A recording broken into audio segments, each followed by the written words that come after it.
Well, I had signed a third term about 18 months ago, and I'm into almost my 12th year.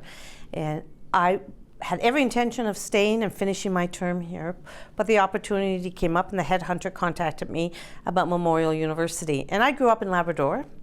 My 86-year-old mother is in Nova Scotia, and it just seemed the right time to take a look at the opportunity. What are you most proud of looking back? There's one little thing that I think I'll always hold deep in my heart. It's welcoming Favor and Victoria back from Nigeria, our two Nigerian students that were deported for working in Walmart. Those two young women changed the immigration legislation for Canada.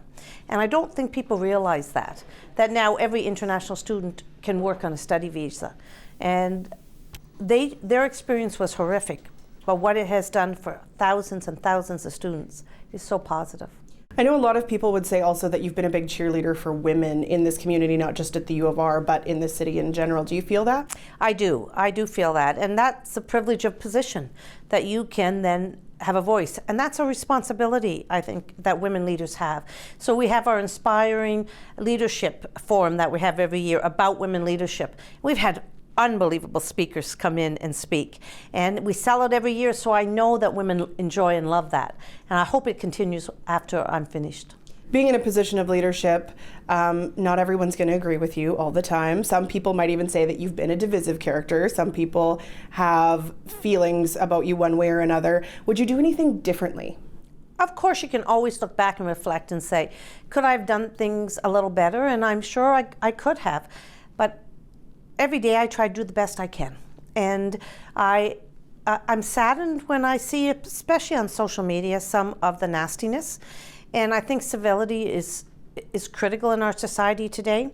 And I've experienced, I think, more than most of that nastiness. And I hope people step back and reflect, even in this decision. There are people who posted on CBC Newfoundland from Regina nasty things about me leaving here. And that made me really, really sad. Made me sad. Being the president of a university is a prestigious position. What do you hope people will remember you for?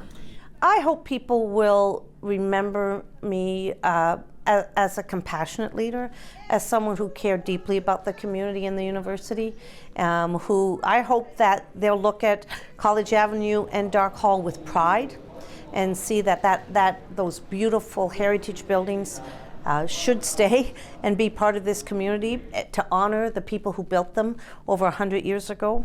So I hope, but I also know when you're gone, people's memories are short, and that's okay too. As long as I made a difference for some, that's what I'll be proud of.